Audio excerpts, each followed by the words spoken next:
Legal experts have criticised the Queensland Government's new mandatory sentencing policy for youths who commit an adult crime. They'll do adult time offence while on bail. Critics warning the proposed laws could perpetuate injustice by interfering with judge discretion.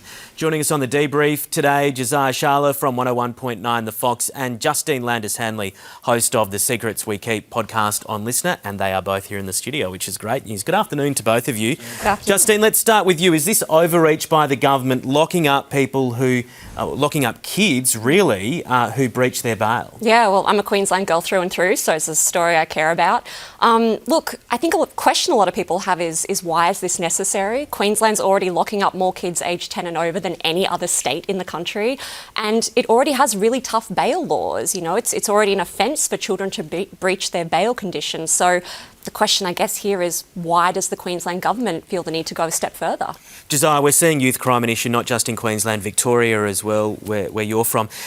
Is this something that do you think the rest of the country is going to be watching pretty closely? Mate, it's a disaster down there, what's happening as well. I actually think it's not tough enough. Like, what's happening is you've seen these criminals, and I know this through friends that work at places like the AFP, paying these kids $20,000 cash to go do some of these crimes, and then they're doing them, getting cash, and then going to, well, it's almost like a fun daycare for them to go to jail for a little bit, for 30 days, whatever it is. So there needs to be tougher penalties, the kids need to be deterred, and they have to have laws in place that scare them away from doing this. So people are saying, oh, maybe it's a bit too tough. Mate, why are we siding with the criminals anyway? Since when? Let's look after the victims, because, you know, that's what's ruining our society at the moment. Yeah, a lot of eyes on this, on Queensland. We'll see how it goes up there. OK, moving on, a close call between a toddler and a cyclist has sparked furious online debate over who was at fault. Take a look at this.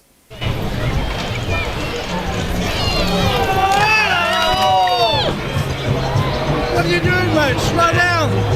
Got little kids here. Out of your mind? OK, the kid kind of comes from nowhere there, Josiah. Who's at fault there? The parents, the cyclist? It's not often I side with cyclists, but as a father of a 1-year-old who is now walking, who is doing this sort of stuff, it's on the parents. You've got to have control of your kid. I know they're probably freaked out in the moment and having to blame someone, but you've got no one to blame but yourself. They're all there having a good time on holidays, as you can tell, but you have to be responsible. You know, it's not easy to be a parent, but you do have a responsibility. That's why you had kids, so come on, guys. Justin, it looks like they're enjoying the dinner and maybe they've been distracted by a few wines or something.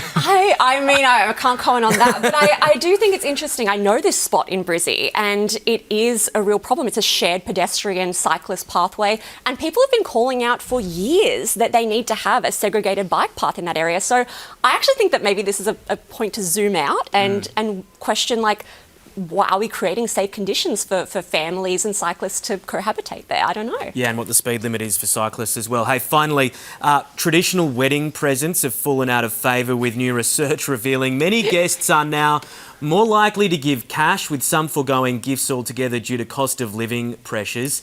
Wedding presents can become heirlooms. Does it matter if they've disappeared, Justine? Most couples live together already. They don't need a new toaster, do they? Yeah, look, hot take. I'm a married gal, and I actually don't think that you should expect your guests to bring you a wedding present. I think we have this idea that, like, you've got to pay for your plate at a wedding.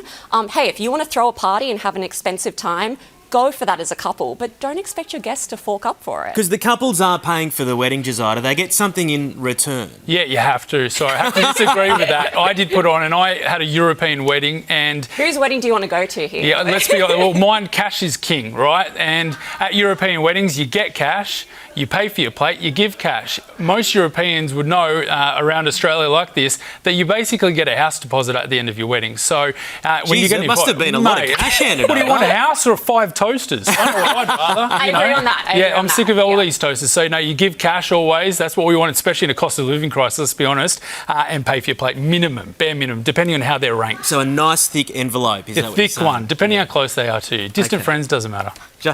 All right, Josiah, Justine, so good to see you in the studio. Thanks for coming in. Thank you. Thanks, you. All right, coming up